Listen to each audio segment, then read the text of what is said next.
Je fais l'école des adultes et j'ai de la difficulté dans les résolutions de problèmes. Un étudiant. Voici un exemple parmi plusieurs des messages que je reçois à propos des résolutions de problèmes.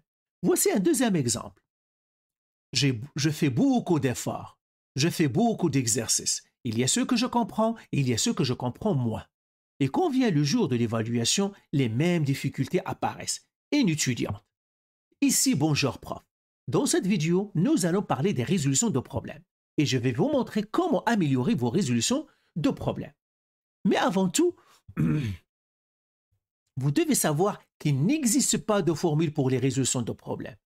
Ne la cherchez pas, elle n'existe pas. Ce n'est pas comme quelqu'un qui a mal aux dents et puis il part au dentiste et le dentiste va guérir son mal. Non. Malheureusement, dans les résolutions de problèmes, ça n'existe pas de formule. Alors maintenant, pourquoi il n'existe pas de formule?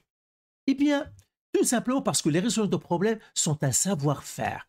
Il faut ramasser morceau par morceau. C'est un savoir-faire qu'il faut ramasser morceau par morceau. C'est de l'expérience que vous devez acquérir. L'expérience contre quoi? Contre les résolutions de problèmes. Comment acquérir une expérience? En faisant beaucoup de la même chose, en faisant beaucoup de résolutions de problèmes. En fait, pour devenir bon en résolution de problèmes, c'est un comportement à apprendre. Moi, je prends toujours l'exemple du hockey. Quand tu vois, par exemple, un bon joueur de hockey, par exemple, Crosby est un bon joueur de hockey. Pourquoi il est un bon joueur de hockey? Il n'a pas de formule. Tu peux lui demander pourquoi tu es un bon joueur, il ne te dira rien.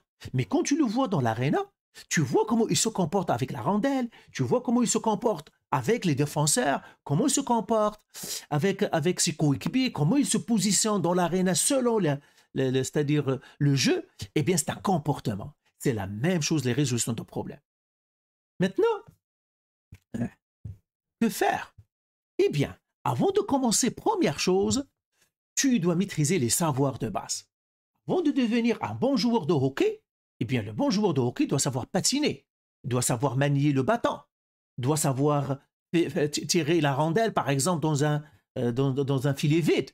Donc, c'est ce qu'on appelle maîtriser les savoirs. Maintenant, si tu es au secondaire 4, quels sont les savoirs de base que tu dois connaître? Bien sûr, le niveau C, si le niveau change, les savoirs changent. Mais pour le secondaire 4, bien, tu dois connaître les taux.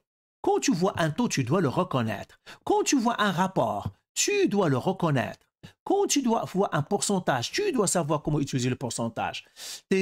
Ton algèbre de base, tu dois avoir une bonne base d'algèbre. Une bonne base d'algèbre. Donc ça, c'est les connaissances de base. Donc si je vois, il y a un taux, je ne le vois même pas. Ou bien un rapport, je ne le reconnais même pas. Ou bien un pourcentage, je ne sais pas quoi faire avec. Et puis mes bases d'algèbre sont shaky, ça veut dire qu'ils ne sont pas trop solides. Eh bien sûr, tes résolutions de problèmes ne seront pas bonnes. Tout simplement, c'est comme un joueur qui veut être bon au hockey alors qu'il ne sait même pas patiner.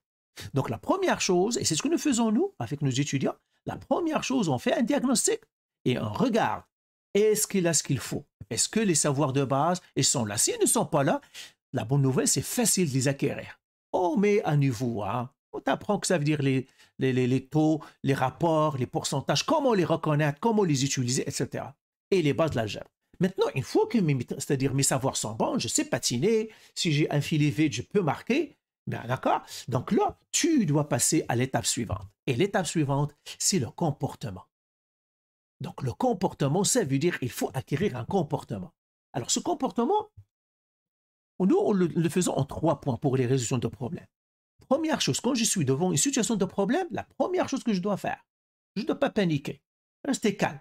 Je dois lire la situation une première fois comme si je lis un texte de français. Ce n'est pas une perte de temps. Il y a plusieurs qui croient que c'est une perte de temps. Pas du tout. Pourquoi je dois lire la situation une première fois? Parce que je ne peux pas prévenir l'avenir. Il n'y a personne qui peut prévenir l'avenir. Même la seconde suivante, tu ne peux pas le prévenir. Tu peux prévenir qu'est-ce qu'il y a dans le texte. Tu dois savoir à quoi t'attendre pour que tu réagisses bien. C'est ce que fait Crosby, c'est ce que font les bons joueurs. Toujours, ils sont alertes. Ils savent qu'est-ce qu'il y a dans la situation. Ils lisent bien la situation. Donc, tu dois lire la situation comme si tu lis un texte du français, tout simplement pour savoir à quoi t'attendre. Dans la deuxième étape, c'est là où tu dois sortir les informations. Tu dois sortir les informations en suivant le flux du texte. Donc, j'ai du texte, comme ça, des paragraphes. Je dois suivre le flux. Qu'est-ce que ça veut dire suivre le flux? Ça veut dire lire depuis le début jusqu'en continuant. Peut-être qu'il y a des chiffres. Et c'est ça le problème. Il y a plusieurs. Par exemple, j'ai un chiffre 125 ici. Il y a plusieurs qui vont courir vers le chiffre. Ok, c'est comme un joueur de hockey, il voit la rondelle, il va courir vers la rondelle, et ben voilà, et puis il laisse toute sa défense à découvert. Tu ne peux pas courir vers les chiffres parce qu'ils brillent. Hein. Généralement, les chiffres, tout le monde court sur les chiffres. C'est une mauvaise stratégie, c'est un mauvais comportement. Même si tu as ce chiffre-là, qu'est-ce que tu vas faire avec? Et c'est ce qui passe à beaucoup. Il part, voilà, il prend les chiffres et puis il dit maintenant, qu'est-ce que je vais faire avec les chiffres? Je multiplie, je divise, je fais quoi? Moins, plus, quoi faire? Eh bien, tu ne sais pas quoi faire parce que tu as sauté. Tu n'étais pas bien comporté. Tu dois faire le bon comportement. Tout simplement pourquoi? Parce qu'il y a de l'information qui ne sont pas des chiffres. Donc, je dois lire la situation en suivant le flux. Pourquoi cette information-là, elle est en train de m'introduire les chiffres? Quand je vais arriver au chiffre, je saurai ce chiffre-là pourquoi il est là. Parce qu'il n'est pas là pour rien, sinon on l'aurait pu mettre au début. Hein? Pourquoi on l'a mis là? Parce que c'est là sa place. Et c'est là où il va être expliqué par les autres qui sont avant lui. Donc, suivre le flux et sortir la question. Très important. Quand tu lis, à la fin, je dois dire, la question, c'est quoi? Je dois la comprendre. Donc, ça, c'est la deuxième étape de ton comportement. Troisième étape, faire un plan. Alors, plusieurs, et c'est toujours la même chose, ils me disent, oui, je sais que je dois faire un plan, mais je ne sais pas comment faire un plan. Eh bien, ça s'apprend. Faire un plan, ça s'apprend. C'est de l'expérience qu'il faut acquérir. Apprendre à faire un plan. Bien sûr, ici, on ne va pas rentrer dans les détails comment faire un plan, parce que quand même, c'est une vidéo qui est rapide, mais si tu es un des étudiants, bien sûr, on va rentrer dans les détails, on te montrerait, mais quand même, je vais vous donner quelques idées pour faire un plan. Premièrement, si tu es au secondaire 4, tu dois faire un plan. Le ministère voudrait faire que vous fassiez un plan. Et la bonne nouvelle, que c'est ton plan, généralement, il sera maximum en 4 étapes. Pas plus que il n'y a pas de 5, il n'y a pas. Peut-être qu'il y a beaucoup d'étapes de calcul, mais pas les étapes du plan. Dans le plan, généralement, tu auras 2, 3, 4 étapes maximum dans le plan. Maintenant, comment je vais trouver le plan? L'une c'est-à-dire des indices, ou bien l'une des sources du plan, c'est la question. C'est la question qui va me donner le plan. Donc, 99% du temps, la question va te donner le plan, si tu la comprends bien. Pourquoi la question? Parce que c'est la destination. Maintenant, regarde, je vous donne un exemple. Moi, je suis ici à Ottawa. Je vais partir à Montréal. Eh bien, je dis, je peux partir à Montréal. Donc, mon plan, c'est prendre ma voiture, par exemple, ou prendre l'autobus, ou bien prendre un taxi. Maintenant, je vais partir à Vancouver. Là, je suis forcé de prendre un avion, parce que si je prends ma voiture, je vais arriver dans une semaine.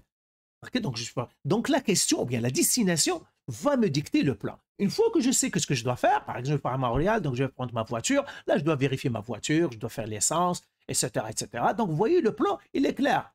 Parce que la question dit, prends ta voiture. Donc là, je sais ce que je dois faire après ça pour préparer ma voiture. Non, non, non, tu dois partir à Vancouver. Prends l'avion. Donc là, je sais le plan que je dois faire. Eh bien, je dois prendre un billet, je dois voir l'avion, je dois, etc., planifier pour aller à l'aéroport, etc. Donc, la question ou bien la destination, toujours me donne le plan.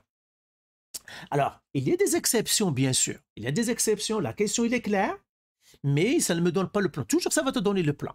Mais oui, la question ne me donne pas complètement le plan. Parfois, il y a des exceptions, mais c'est rare ces exceptions-là.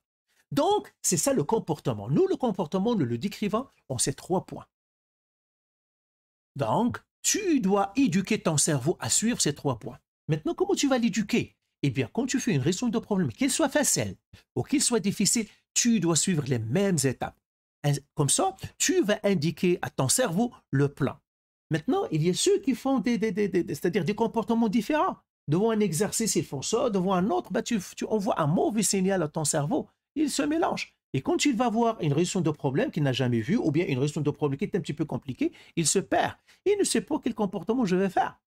Okay? Parce que tu l'as mélangé, tu ne lui as jamais donné un comportement, une expérience qu'il doit. Donc, c'est ça ce que nous proposons à tous nos étudiants et élèves. On fait le même plan. Tu dois le respecter. Que la situation soit facile, c'est-à-dire, voilà, je le vois, c'est facile, là, je peux faire même le calcul en un coup, que la situation soit difficile. Suis le plan, tout simplement, c'est une éducation. Une fois que tu auras eu cette expérience, et ça y est, tu as éduqué ton cerveau, oui, tu peux sauter des étapes là. Là, tu peux sauter les étapes. Mais dans c'est-à-dire le processus d'apprentissage, à améliorer ton gestion de problème, le suggérant, et c'est ce que nous disons à nos étudiants, respecte le plan, quel que soit le type d'exercice. Parce que quand tu seras devant un exercice qui est très difficile, ton cerveau il est déjà éduqué, il sait comment faire les étapes. Et vous savez, dès que tu sors les informations, que tu suis les étapes, la résolution de problème devient rapide. Ton cerveau va pouf, pouf, pouf, pouf, pouf, pouf. OK? Donc voilà, j'espère que cette vidéo t'est utile. Hein? Donc j'espère que cela t'a été utile. Si c'était le cas, et si tu apprécies être un de nos étudiants que nous pouvons aider, si tu as besoin d'assistance pour apprendre à faire un plan, eh bien tout simplement, clique sur le lien dans la description de cette vidéo ou bien visite-nous à bonjourprof.ca. Donc là, tu vas voir les offres, c'est-à-dire tu vas voir c'est-à-dire ce que nous offrons. Et puis, tu vas voir aussi les cours qui sont encore ouverts. Malheureusement, la majorité sont déjà remplis, mais quand même, tu pourras t'inscrire à notre liste d'attente si tu vois que ça pourrait t'aider. Donc, voilà pour cela. Et puis, à la prochaine. Allez, bye.